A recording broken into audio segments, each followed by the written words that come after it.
At the head of the Colne Valley, a pack horse bridge. It stands there as an enduring symbol of the relentless pursuit of wealth and trade, which culminated 500 years later in total victory for industrialization, only 4 miles from the pack horse bridge. The transformation, for better or for worse, of this rural valley between the Pennines and Huddersfield was brought about by progress in the shape of the hand loom, which helped transform the weaving of woolen cloth from a fireside activity into a great world industry. In the Colne Valley, the weaving was done behind rows of mullioned windows facing into the sun, their pattern barely changing from the 17th to the 19th century. The weavers' cottages are beautiful and full of character, and they're fast disappearing through neglect, through alteration and modernization, and through the now familiar passion for demolition. 6 years ago, there appeared on the scene a man who recognized the valley's originality. He's from the West Country, a comer-in, they call him. His name is Hugh Bodie. It usually takes an outsider to spot something, which to people on the spot is always there and therefore always will be there. And there's no great hurry about doing anything about it. Seeing the character and sense of continuity draining out of the valley was more than this comer-in could contemplate. So he decided to try to do something about it by rescuing one of the weavers' cottages in its original state. Why not a combined community centre and local museum, run by and for the community? Hugh Bodie began to canvass for support up and down the valley. And at last there came the offer of a large weaver's cottage in the township of Colne. At this stage there was plenty of enthusiasm among the 4 members of the steering committee. But were the valley people themselves interested?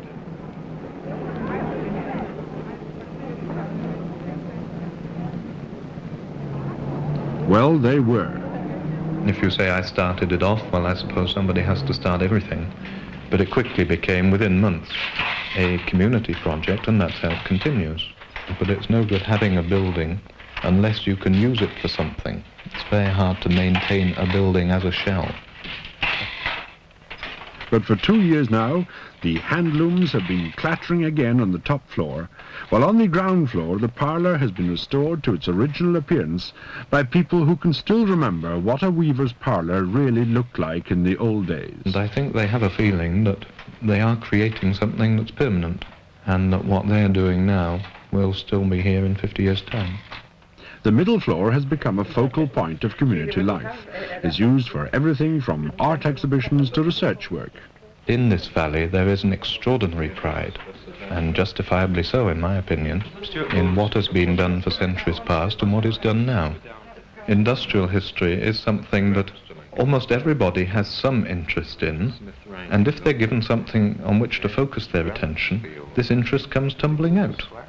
Yes, Diggle. The museum has now acquired the 2 adjacent cottages, but expansion brings its headaches. For the first 2 years of its life, the place has been run mainly on enthusiasm and rather less on cash. It's all very well to do things on a shoestring, but it's not ideal to plan to do this permanently. And there comes a time when running jumble sales to pay the rates is not a very appealing proposition. There may be little cash, but amongst the valley people there's plenty of pride. I feel proud that Hugh Bodie has shown us that with something... His enthusiasm in the beginning, which generated all this, needs something like a catalyst to start it up. Certainly brought a lot of interest into the valley, especially from a comer-in, as we tend to call them. Much local industrial history today finishes on the scrap heap, as mills are re-equipped with modern machinery. But in a quiet back street in Colne, members of the Colne Valley Museum are striving to preserve part of that history for posterity.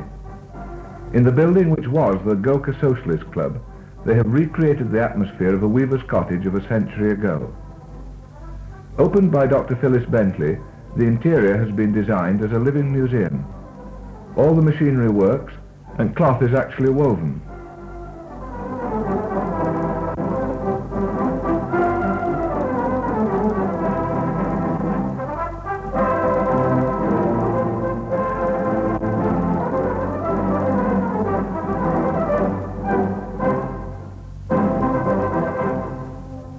wool is carded by hand in the traditional way, and bobbins for the shuttles are prepared on this antique winding machine.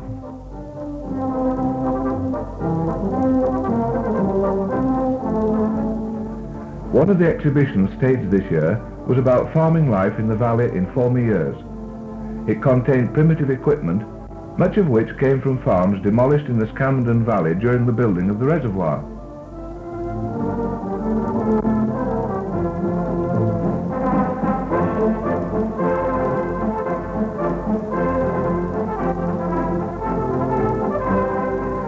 In one corner was an exhibition of tableware of Grandmother's Day.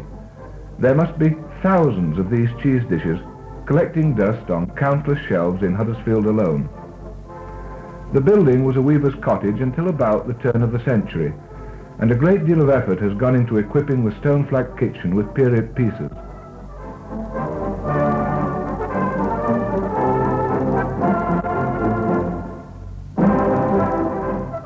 The Peggy tub and posser are now collector's items, and this must surely be one of the earliest forms of washing machine.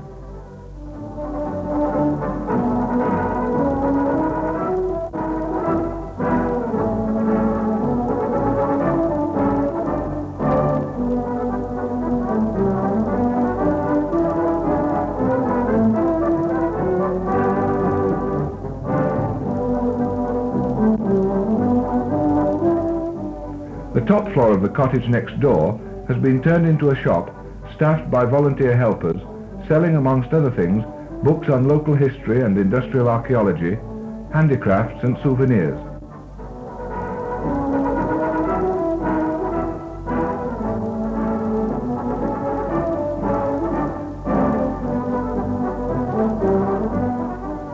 A third cottage has now been donated to the museum, and after renovation and repairs, part of it will be turned into a permanent exhibition of Alan Parkin's clogger's shop from Colne, Slathwaite.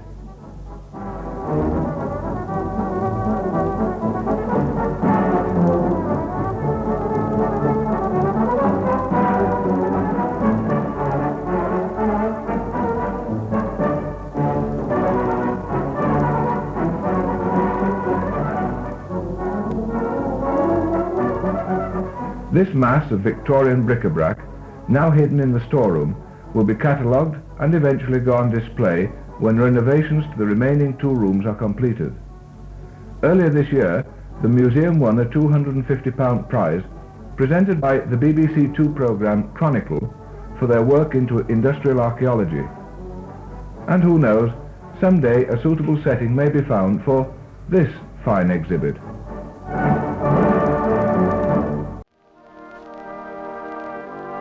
For generations, the wooden clog served as the stable footwear for the weavers of Lancashire and Yorkshire, and were especially popular with those working in damp conditions such as farms and mines. With real leather, alder wood and steel tips, a pair of clogs proved durable and inexpensive footwear. The village of Golka in the Colne Valley, just outside Huddersfield, used to support 4 clog makers. Working 6 days a week, a clogger could produce 4 pairs a day, making both the wooden sole and leather upper. But like so many crafts, it is a fast, dying industry. Man-made plastics have seen to that. No longer will you find cloggers in the Colne Valley. But in 1970, a museum run entirely by volunteers was set up to demonstrate local crafts. 3 weavers' cottages were purchased and retired craftsmen invited to pass on a lifetime's knowledge, so that the museum could keep the workshops in a living condition. Fred Stott, aged 83, is passing on his skill as a clogger to his grandson David and Howard Bamforth.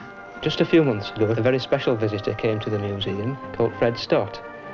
He went around and inspected the tools and benches. He found that we had most of the things that you need for making clogs.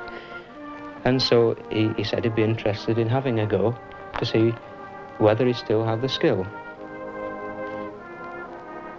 When we had this workshop given, we thought it would be a good idea to make this into a clogger's shop and to set it out as near as we could to what it would have looked like about 1910, to show people how clogs were made at that time.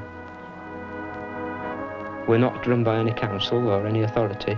We staff the place on a voluntary basis, and we think this gives it its special character that people come to see. I think it's very interesting to see my granddad doing this old craft and to learn how they did it all those years ago without all the complicated machinery that we have today. Had I been a boy 50 years ago at my age now, I would be doing clog making most likely as an occupation rather than a hobby in my school holidays. I would be most likely working an apprenticeship for 7 years from 8 o'clock in the morning till 7 o'clock at night every day.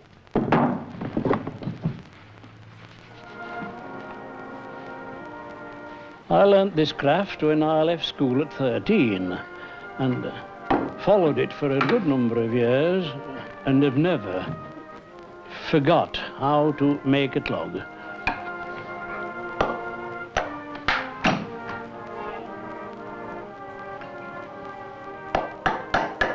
The idea is really to keep the craft alive, and we can only do that by learning from the skilled craftsmen who have learnt it in their apprenticeship, because there are no apprentice cloggers working now that we know of, and if it was left another 30 or 40 years, then the craft would simply die away. So we're wanting to learn enough to be able to keep at least the memory alive.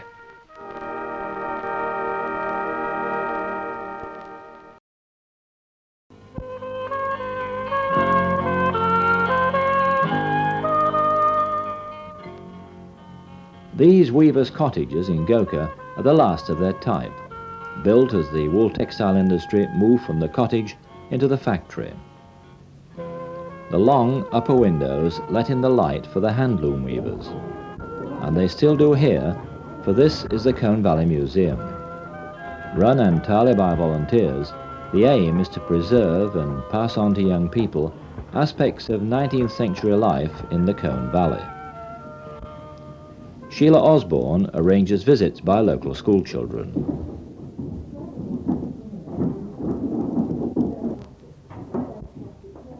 The children come to us for a whole school day. They dress up in the costume of the period and get a chance to try out all the things that we have in the museum. Before coming, they've spent some time learning about life in the 19th century, and they collect and make their own costumes. The staff and some of the parents and grandparents dress up and come along with them to show them the different processes. They've been to an earlier meeting to see what they have to do, and they really enter into the spirit of it all.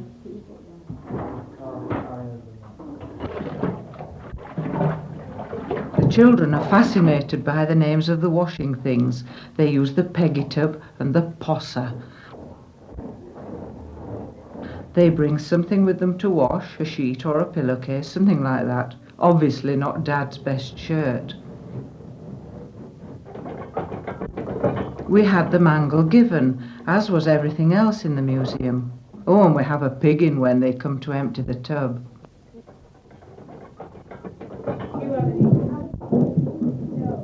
The lads don't mind getting stuck into a bit of old-fashioned bread making. We just hope they've washed their hands after putting the coal on. The class divide into groups, and each group will make about 2 pounds of bread buns to have with their dinner.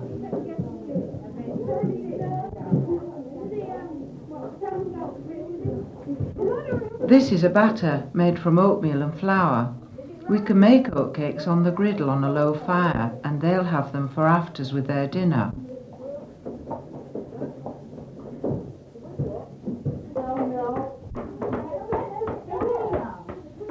If we're lucky, the meal will be ready by 12:30, and we all have it together in the kitchen.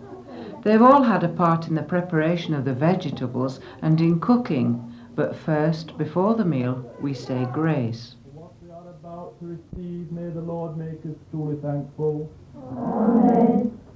Now, before you start, can I just tell you, you've had a very, very busy morning, but this is the fruit of all your efforts. And this broth is really just as it would have been. Pauline Watkins is the deputy head at Carlinghow Primary School, and these 11-year-olds are class 4U. The meal is the highlight of the day for them. We start with the vegetable broth and the bread buns to dunk. We may get a bit of meat in it if we're lucky. There's a jacket potato each and a piece of cheese.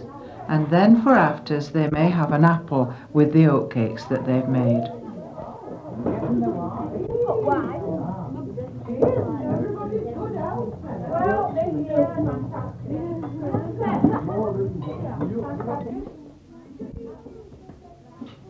With the meal cleared away and the kitchen looking very tidy, they go back into their groups. The washing they did earlier can be ironed. The flat irons have been standing in front of the fire, the only source of heat, of course, in those days.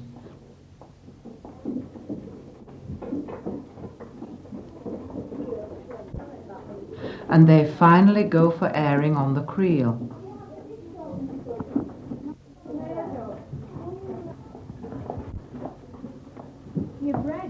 Some of them have a go at pegging a rug. The rugs were made from old cast-off clothes cut into strips and threaded into the canvas with a pointed stick. In the 3/4 of an hour they have, they will perhaps do a row.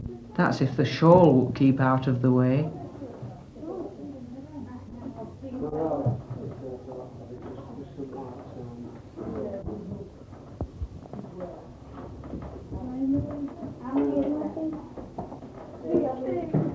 The museum was very fortunate to be given a complete clogger's shop, Alan Parkin's shop from Slathwaite. We always like the children to do things for themselves when they come. Here they can try on the clogs. But Howard Bamforth, who makes clogs for us, has to show them the various stages.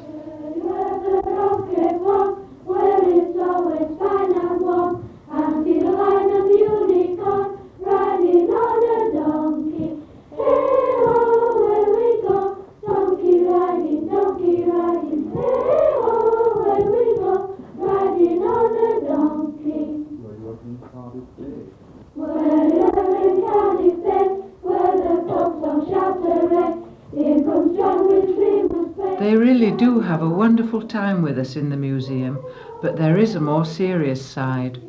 The day is just part, possibly the highlight, of a school project based on life 100 years ago. The children gain a new insight into the 19th century life.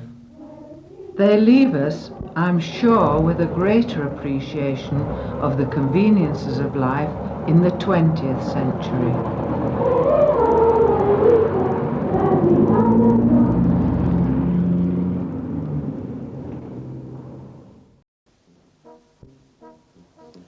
The view down Cliff Ash at Gokha is much as it was in early Victorian times when these cottages were built. The handloom weavers who lived and worked here relied on natural light to see their work. The long windows still serve that same purpose, for the buildings are now the Colne Valley Museum. In June this year, the museum was decked in flags and bunting. The occasion was a Victorian street fair, just one of the events to celebrate their 20 years of solid progress. Cliff Ash was close to traffic, and members, many of them in costume, set up stalls and demonstrations, hoping for a good response from the public.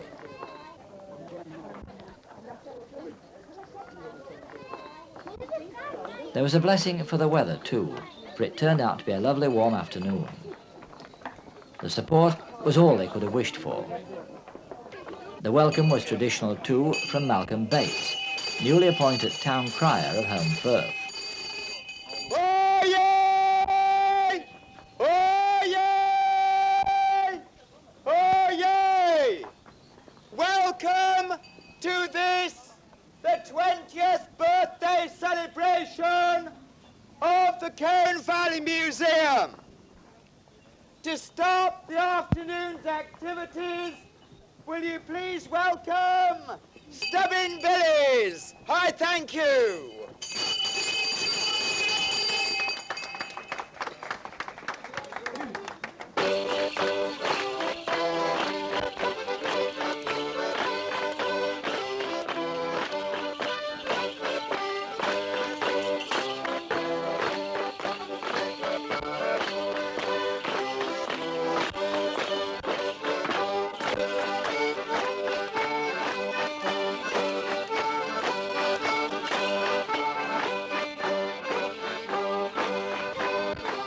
good crowd had gathered to watch the dancers, but there was still plenty of activity down the lane.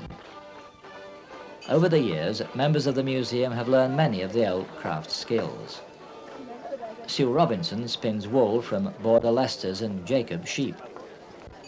Spinning in this way has no commercial value, but is a very nice way of handing down our heritage. Cane work is a craft skill which hasn't been taken over by machine. Sheila Osborne joined the museum 14 years ago. This is just one of the range of crafts in which she's involved. Nowadays, plastic golf tees seem to play an important part, but the use of cane in this way dates back to the ancient Egyptians. There's something rather relaxing about watching an artist at work. Ronald Ellis of the Colne Valley Arts Society didn't mind us looking over his shoulder. Opposite him, across the lane, the Society had a stand showing some of their work. These were a selection from a larger exhibition being held inside the museum. The sound of clogs on stone flags is part of our northern heritage. These are worn by netters' clogs from Lancashire.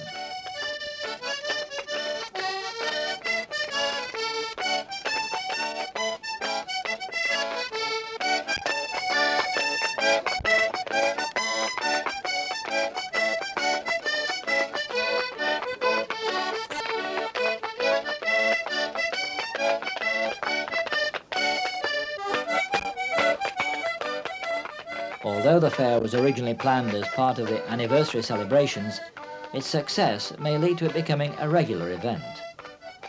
There's no doubt that the combination of the skills of the museum members, together with a unique setting, make this the perfect way of bringing to life our local heritage. These days, people living in the Colne Valley do a whole variety of different jobs, but for centuries, just about everybody in this area would have been involved in making woolen cloth. Now, there are obviously lots of books about jobs like that, but the very best way to learn about them is to have a go for yourself. Now, this is the Colne Valley Museum in Goker. It's in 3 weavers' cottages, and amazingly, it's run entirely by volunteers. Now, the whole idea of this museum is to have a go, so let's have a go.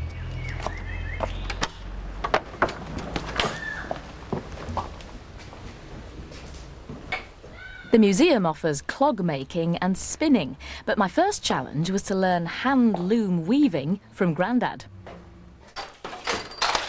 I got involved by accident, really. They were short of a helper when there was a school visit being made, and I was just invited one Sunday evening. Would I come up and help on the Monday?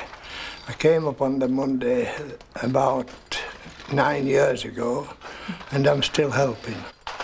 We are willing to teach anybody because we are always anxious to get more volunteers to come and help us in the running of the museum, which is entirely run by volunteers.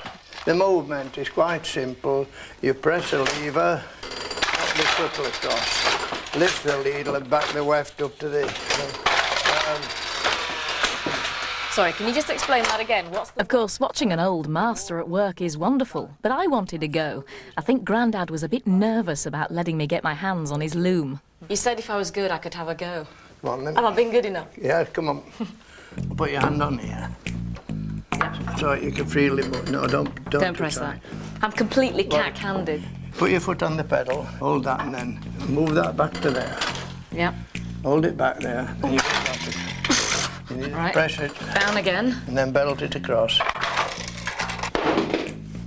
think it's your machinery. It is. Now pull it up. You haven't had enough breakfast. Yeehaw! Bet you're glad I've come today, aren't you? Yes. After my efforts, Grandad reckoned it would only take a day or 2 to mend the loom. Now I wanted to go at something else.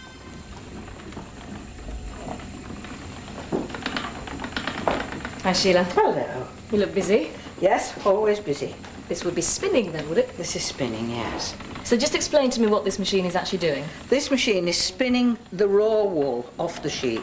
We've carded it, made a row lag, and it's now spinning round and being taken onto this little bobbin here with this flyer. So the faster it goes, the faster it twists, or however many times it goes round, it twists into the wool. So in this cottage then, or one like it, the woman of the house would be doing this, and then she'd pass it on to the husband, and he'd weave it. Yes, that's right. Yes. Well, I've seen you doing it for a few minutes now. Do you think I could have a go? Oh yes. Would you like to? Yeah. I would. Okay. Here we go. Promise you'll be patient. Yeah. Right. What you have to do is to put your foot on the treadle there, and try to get the wheel going round away from you that way. So you've got to just kick it with your finger there. Make sure it goes round that way, and press on your good. Oh. Hold it quite tightly here, and slackly in this hand, and draw it back. That's better. That's better. Now you're getting the hang of it. Right. Come on, that's super. Keep going at that. Let's just have a look at this here, because it's getting a bit tangled. That was pride before a fall, Yeah. wasn't it? Now, Duncan, would it be right to say that you can tell a lot about a person by the kind of clogs he's wearing? Definitely. You can tell all about his life, really. If it's a very thin sole, then the person was usually a clog dancer, or a stepper, as it's called. Yeah.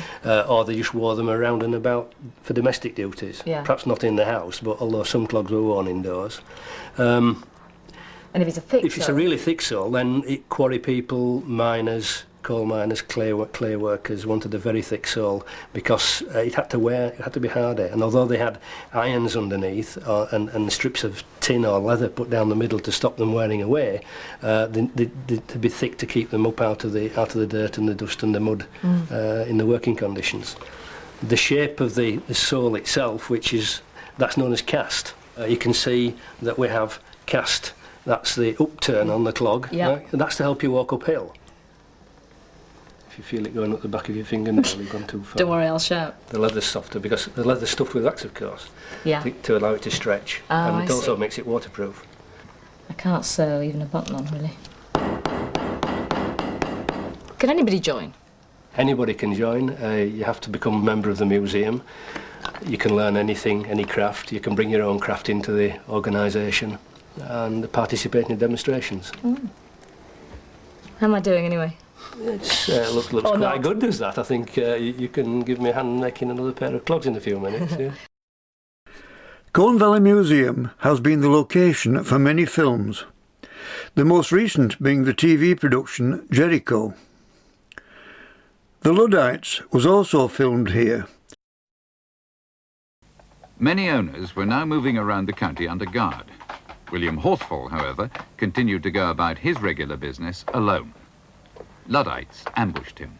A surgeon was called to the Warrener Inn, where Horsfall lay mortally wounded. Where is he? In the back room. The rain's dying. Please leave. This is no place for you. The landlady of the Warrener Inn, Mrs. Armitage. Well, it's Mr. Horsfall, mill owner. Well, he came riding up about 5:30, and he always stops by on his way back from Cloth Market in Huddersfield. Well, he wasn't here long, he just had his rum and water, and then he rode off. Well, it'd be about a couple of minutes later, we all heard these shots. And next thing we knew is this other gentleman who'd been up there with him, riding past same way, brought him back here. I mean, he's in a terrible way. I mean, there's blood everywhere. He's shot in his stomach and his legs. I mean, we've been waiting 2 hours for a surgeon. We didn't think it'd go this far. I mean, breaking up machines is one thing, but to kill a man, well, that's murder, isn't it? In this clip from the Brontes, our own Sheila Osborne was invited to play the maid, Tabitha Ackroyd. The four children would play endlessly in their fantasy world, driving their old maid servant Tabitha Ackroyd crazy. Finally, in this section, a film by members of Huddersfield Filmmakers Club.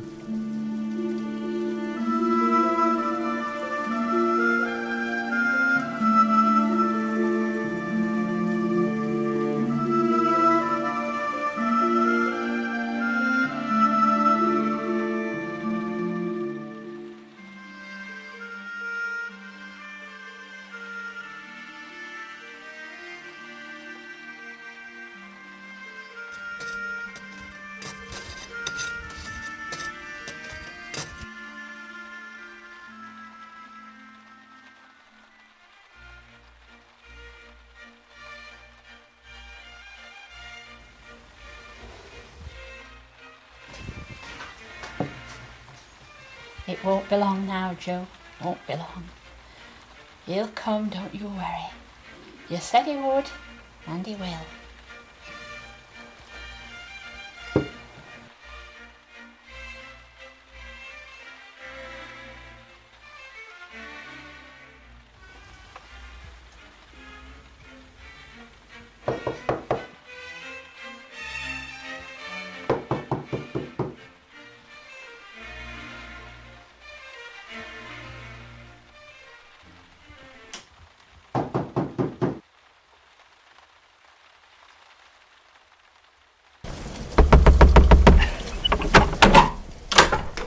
Please, missus, can I come in for a bit and get dry? The car's broken down and I noticed your light was on, so I ran all the way here hoping you might have a phone. No phone, no. Oh. But you'd better come in. Oh, it's going to catch you dead cold out there. We've been waiting a long time for this. We? Is there somebody else here? No, just me. Here, I'll do that for you. Perhaps you can find me a towel so that I can dry the worst of the wet off.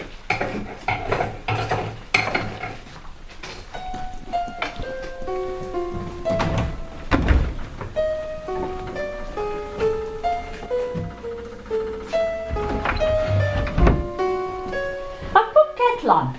Thought a nice cup of tea would warm you up. Oh.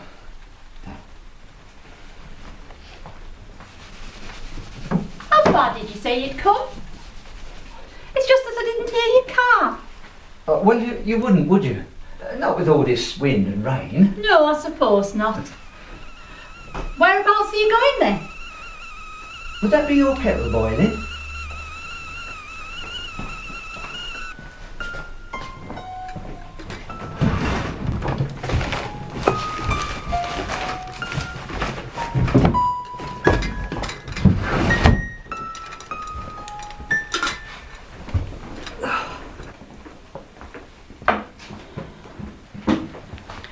Do you take milk and sugar? Just milk. Do you live here on your own? Yes. Then why did you say we earlier on? And what did you mean when you said you've been waiting for me? I don't know. I suppose it's nice to have a visitor, even a stranger like you. Yes, I suppose you must get very lonely living out here so far from civilization. No, never. Even though my husband Joe's been dead nearly 20 years, I still feel he's with me. I talk to him all the time, you know, and he talks to me. I suppose that would explain why you said we. Probably. In fact, it was Joe who told me you'd be coming tonight. But you said he was dead. He is. But when you've lost someone like I've loved Joe and been loved in return, they're never far away from you, even in death. Blimey, you're giving me the creeps talking like that. Oh, I think it's left off raining. Well, thanks for the tea, and I'll be off. No, don't go just yet. Just have another drink with me, a proper drink. Well... Go on. I've got a nice drop of whiskey. Go on then, one for the road. One last drink, that's all I'm asking. Oh.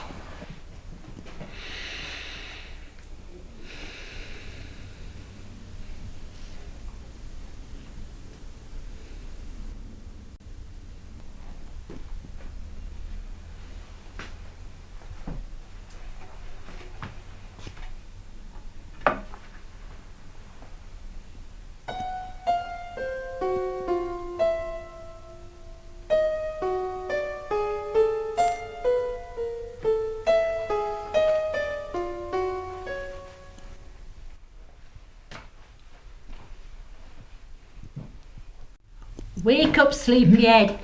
Oh. Drink your whiskey. Oh, thanks. Cheers.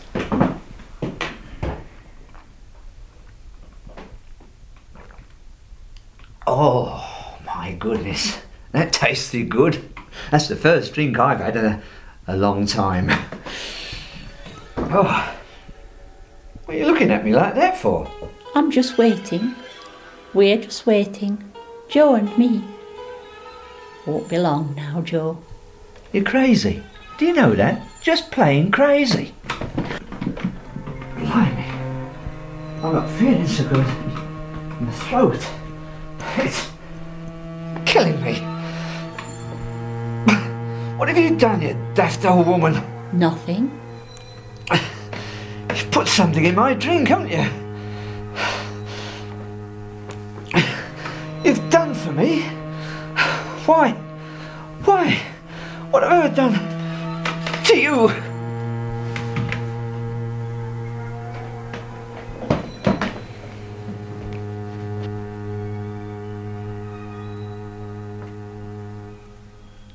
This is for Joe.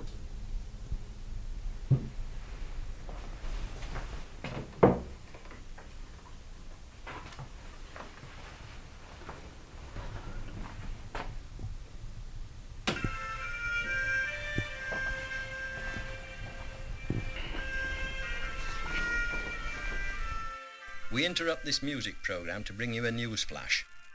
Martin Edwards, the man jailed for life in 1979 for killing a police officer during an armed robbery, is on the run after breaking out of the top security prison in Moncton.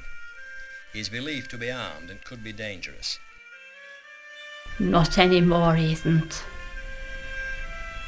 It's over now, Joe, at last. I'm ready to join you now, love.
This is Gorka, February 2009. But it could well be 1815. In the village things are stirring.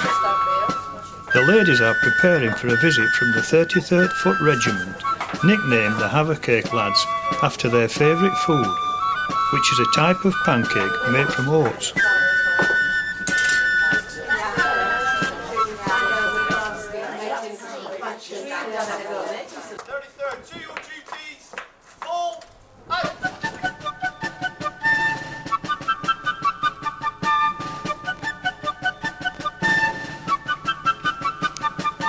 The Duke of Wellington is having a spot of bother over on the continent, and he has sent a recruiting party up the Colne Valley to recruit men to help him fight Napoleon over at Waterloo.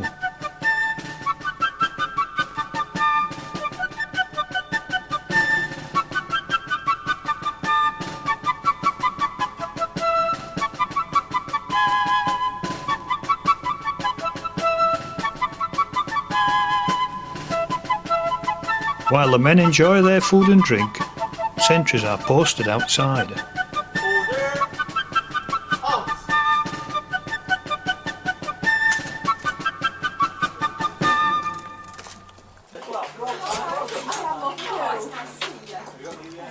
There's nothing like a havercake covered in dripping to help a man march, but some have other things on their minds.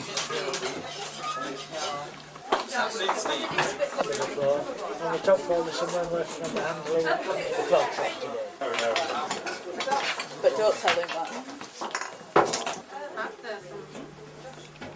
Boys are recruited as bandsmen. This was an important but dangerous job, as they were used for communications, so they were picked off first by the snipers.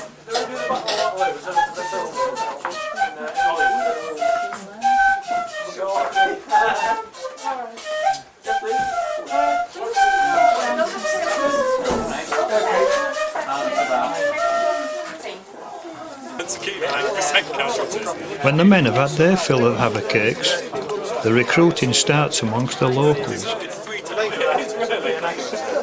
that's what it says. We're off back to Waterloo later.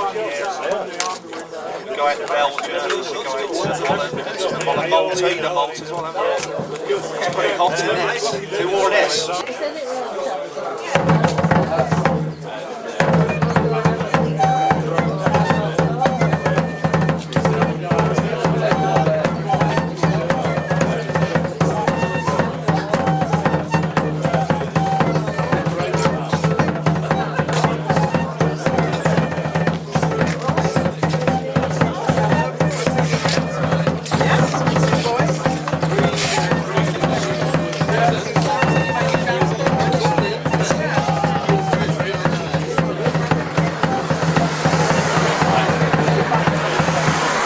And now, the havercake lads march back into the 21st century. And the ordinary step, march, left, left, left, right, left shoulder forward, left, right, left.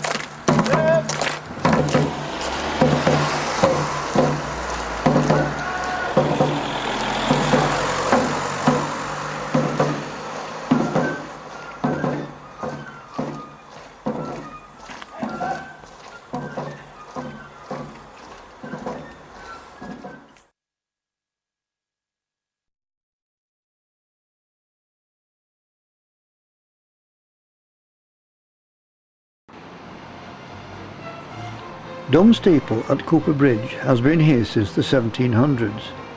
No one is quite sure what it is marking, but exactly 200 years ago, in 1812, it was the rallying point for over 100 Luddites, intent on destroying the cropping frames at William Cartwright's Rawfolds Mill at Cleckheaton.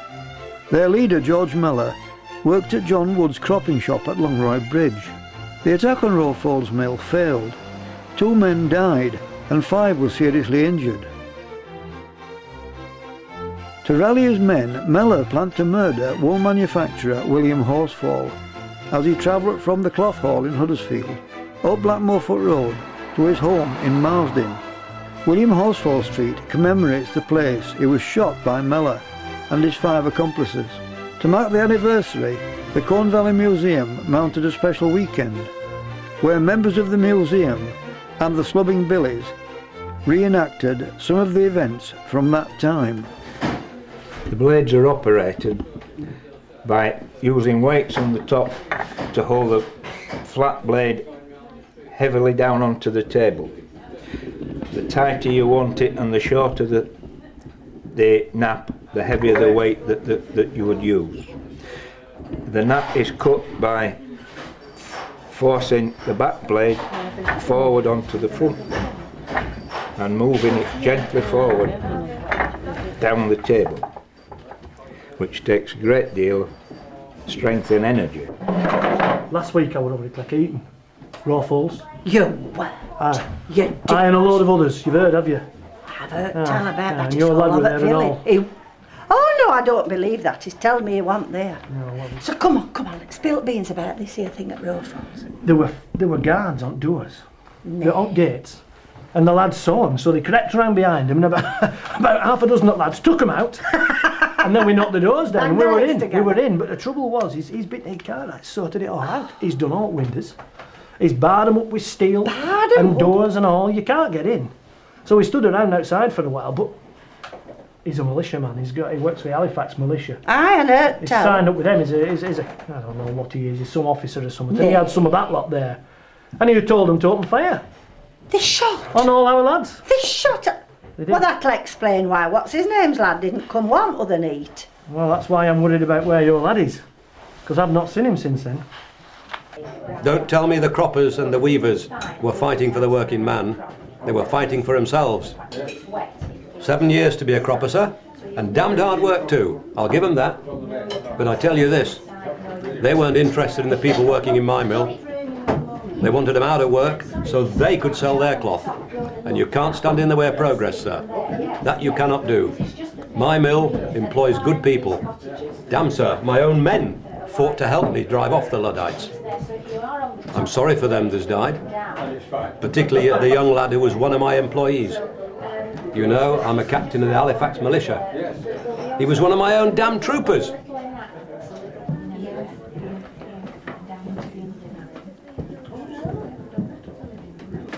The Luddites now assembled from Huddersfield, Halifax, Spen, Valley and Leeds and thought a mass attack on Rawfall's Mill would satisfy their needs. But the militia were ready to repel their attack.